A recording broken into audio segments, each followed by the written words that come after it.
ಶಿವಮೊಗ್ಗ ಜಿಲ್ಲೆಯ ಶುದ್ಧ ಮಲೆನಾಡು ತಾಲೂಕು ಹೊಸನಗರ. ಪ್ರತಿ ವರ್ಷದಂತೆ ಈ ವರ್ಷವೂ ಕೂಡ ಮಾರಿ ಜಾತ್ರೆಯು ವಿಜೃಂಭಣೆಯಿಂದ ಸಾಗುತ್ತಿದೆ. ಈ ಹಬ್ಬವು ಪುರಾತನ ಕಾಲದ ಹಬ್ಬವಾಗಿದೆ.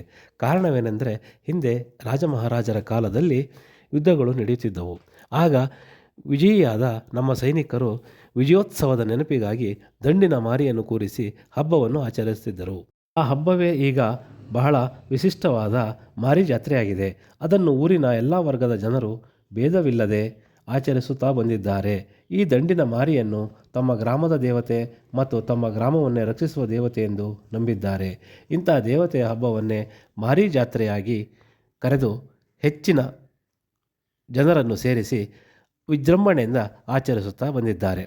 ಪ್ರತಿ ವರ್ಷ ಫೆಬ್ರವರಿ ತಿಂಗಳು ಮೊದಲ ವಾರದಲ್ಲಿ ಹೊಸನಗರದಲ್ಲಿ ಬಹಳ ವಿಜೃಂಭಣೆಯಿಂದ ಜಾತ್ರೆಯನ್ನು ಆಚರಿಸಲಾಗುತ್ತದೆ. ಜಾತ್ರೆ 9 ದಿನಗಳು ನಡೆಯುತ್ತದೆ. ಒಂದು ದಿನ ಅದು ಮಂಗಳವಾರ. ಆ ದಿನ ತವರು ಮನೆಯಿಂದ ಹಳೆ ಸಾಗರ ರಸ್ತೆಯ ದುರ್ಗಮ್ಮ ದೇವಸ್ಥಾನದಲ್ಲಿ ತಾಯಿಯನ್ನು ಪೂಜಿಸಿ ಉಳಿದ 8 ದಿನಗಳ ಕಾಲ ಮಾರಿಗುಡ್ಡದಲ್ಲಿರುವ ಮಾರಿಕಾಂಬ ದೇವಾಲಯದಲ್ಲಿ, ಅದನ್ನು ಗಂಡನ ಮನೆಯೆಂದು ಕರೆಯುತ್ತಾರೆ, ಅಲ್ಲಿ ಆ ಹಬ್ಬವನ್ನು ತಾಯಿಯನ್ನು ಕೂರಿಸಿ ಆಚರಿಸಲಾಗುತ್ತದೆ.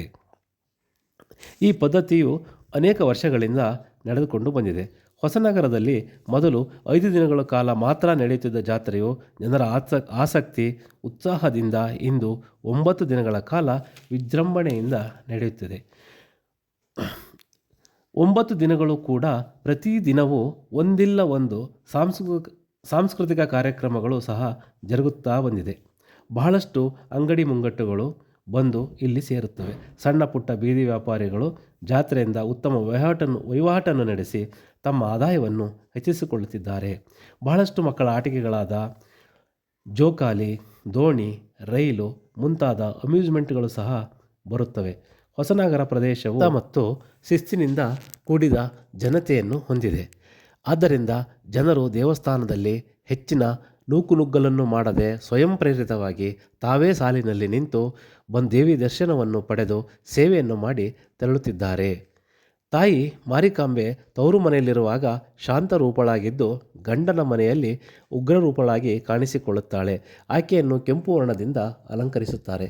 ಅಲಂಕೃತಗೊಂಡ ತಾಯಿಯನ್ನು ನೋಡಲು 2 ಕಣ್ಣುಗಳು ಸಾಲದು. ಬೇಡಿ ಬಂದಂಥ ಭಕ್ತರಿಗೆ ಅನುಗ್ರಹವನ್ನುಂಟು ಮಾಡುತ್ತಾಳೆಂಬ ನಂಬಿಕೆ ಇದೆ.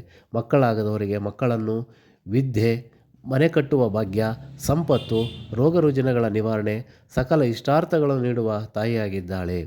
ಪ್ರಸ್ತುತ ಮಾರಿಕಾಂಬಾ ದೇವಿಯನ್ನು ಅನಾದಿ ಕಾಲದಿಂದಲೂ ಉಪ್ಪಾರ ಜನಾಂಗದವರೇ ಪೂಜಿಸಿಕೊಂಡು ಬಂದಿರುತ್ತಾರೆ. ಸಣ್ಣ ಕಟ್ಟಡದಲ್ಲಿದ್ದ ಮಾರಿಕಾಂಬೆ ಇಂದು ದೊಡ್ಡ ಕಟ್ಟಡವನ್ನು ನಿರ್ಮಿಸಿ ಪ್ರತಿಷ್ಠಾಪನೆ ಮಾಡಲಾಗಿದೆ.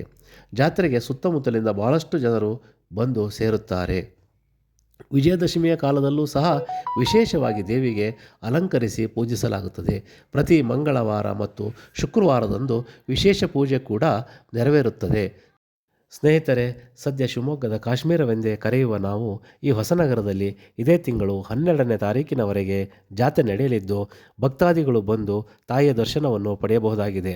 ಪ್ರತಿ ವರ್ಷವೂ ಜಾತ್ರೆ ನಡೆದುಕೊಂಡು ಬಂದಿದ್ದು ಭಕ್ತರಲ್ಲಿ ಉತ್ಸಾಹ, ಶ್ರದ್ಧೆ, ಆಸಕ್ತಿ ಹೆಚ್ಚುತ್ತಲೇ ಇದ್ದು ಹೆಮ್ಮೆಯ ವಿಷಯವೆನಿಸಿದೆ. ನನ್ನ ಈ ಪುಟ್ಟ ಪ್ರಯತ್ನಕ್ಕೆ ತಮ್ಮೆಲ್ಲರ ಆಶೀರ್ವಾದವಿರಲಿ. ಧನ್ಯವಾದ.